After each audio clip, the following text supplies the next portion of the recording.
하나님께서 말씀을 배달합니다. 요기요교회 박열성 목사입니다. 오늘 묵상할 본문은 마태복음 21장 23절에서 32절까지의 말씀인데요. 오늘은 31절 한 구절을 봉독하고 함께 묵상하도록 하겠습니다. 그들 중에 누가 아버지의 뜻대로 하였느냐? 이르되 둘째 아들이니이다. 예수께서 그들에게 이르시되 내가 진실로 너희에게 이르노니 세리들과 창녀들이 너희보다 먼저 하나님 나라에 들어가리라. 오늘의 말씀은 예수님이 하시는 사역들에 대해서 대제사장들과 장로들이 찾아와서 당신이 그렇게 할 권위를 어디서 누가 주었는지 물으면서 예수님의 권위에 대한 문제를 제기하는 장면입니다.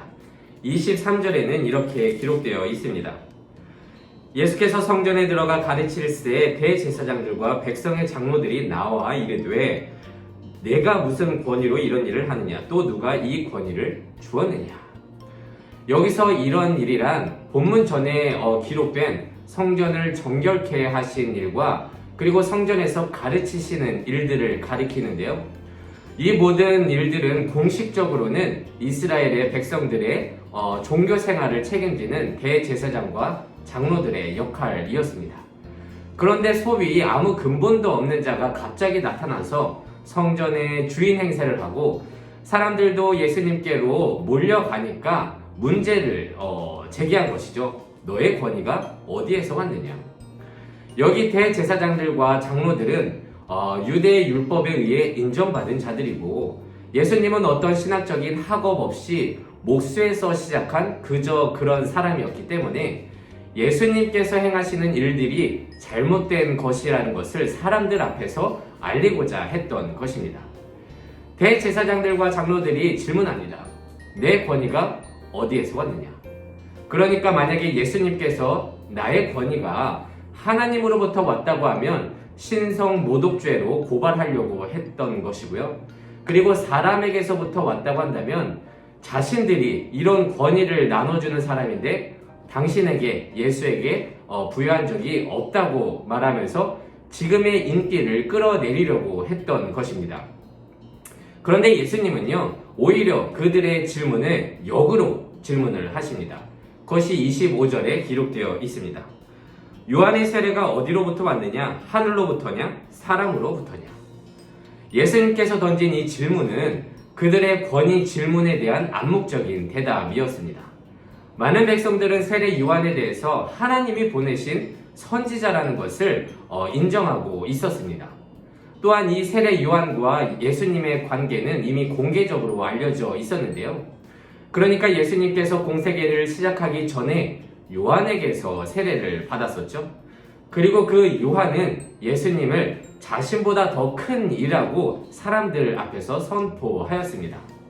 그러니까 많은 백성들이 세례 요한을 하나님이 보내신 자라고 인정하고 있었기 때문에 그가 예수님을 인정했다면 예수님의 권위는 곧 하늘로부터 왔음을 알 수 있었던 것이죠. 그런데 그들은 예수님의 질문에 대해서 애써 모른다고 답을 합니다. 왜냐하면 요한의 세례가 하늘로부터 왔다고 하면 예수님의 권위를 인정하게 되는 것이고 요한의 세례가 사람에게서 왔다고 하면 세례 요한을 인정하는 백성들의 원망을 살 것이기 때문입니다. 결국 이들의 대답은 암묵적으로 예수님의 권위가 하늘로부터 왔음을 인정하는 것이었습니다. 그러자 예수님께서는 포도원의 두 아들 비유를 통해서 이들을 가르치십니다. 한 아버지가 두 아들에게 포도원에 가서 일하라고 했는데요.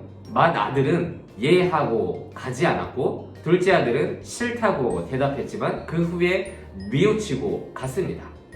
이 둘 중에 누가 아버지의 뜻대로 행한 자이냐라고 질문하자 그들은 둘째 아들이라고 답을 합니다. 이 당시에는요, 아버지의 권위를 인정하는 것으로서 순종의 모습으로 표현을 했는데요. 맏 아들은 순종하는 듯 했으나 자신의 생각이 아버지의 생각보다 크기 때문에 불순종하였고 둘째는 자신의 생각이 잘못되었음을 깨닫고 아버지를 인정하였기에 순종하는 자가 되었습니다. 그러니까 이 비유를 통해서 가르치시고자 한 것은 하나님의 권위를 인정하는 것은 곧 순종의 모습으로 나타날 수밖에 없다는 것입니다.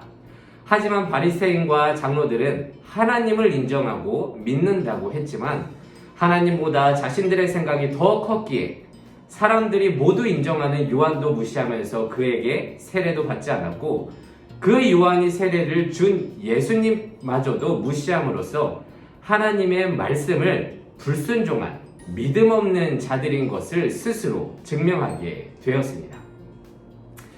현재를 살아가는 우리들은 어떻습니까? 하나님의 권위를 인정한다는 것은 그 하나님을 믿는다는 것이고요. 믿는다는 것은 곧 말씀에 대해 순종함으로 내 삶 속에서 그 모습이 고스란히 드러나게 되어 있습니다. 내가 하나님을 믿는다고 하면서 순종 없는 말뿐이라면 대제사장과 장로들처럼 사람들 앞에서 오히려 하나님을 향한 믿음 없음이 드러나는 수치를 당하게 될 것이라는 것을 꼭 명심하시길 바랍니다. 그래서 오늘은 이렇게 기도하길 원합니다. 하나님, 우리는 하나님의 권위를 인정하고 믿는다고 하지만 실제로 나의 삶은 어떻습니까? 그 하나님의 생각보다 내 생각이 크기 때문에 맏아들처럼 예라고는 하지만 불순종하고 있지는 않습니까?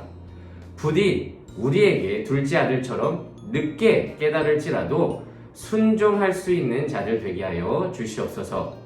그래서 오늘도 이 말씀을 묵상하면서 한날 승리하며 살아갈 수 있는 우리 모든 청년들 되시기를 진심으로 소망합니다. 기도하겠습니다. 이 세상의 모든 청년의 인생을 사랑하시는 하나님, 감사합니다. 예수님은 오늘의 말씀을 통해서 권위를 인정하는 것은 곧 믿음이요, 믿음은 예하고 순종함으로 드러난다는 것을 우리에게 가르쳐 주셨습니다. 우리는 내 생각과 감정이 더 커서 하나님의 생각과 말씀을 외면한 채 대제사장과 장로들처럼 살고 있지는 않습니까? 부디 겉으로 순종하며 결국 불순종하는 맏아들이 아니라 하나님의 권위를 인정하여 믿음으로 순종하는 둘째 아들이 되게 하여 주시옵소서. 감사드리며 예수님의 이름으로 기도드립니다. 아멘.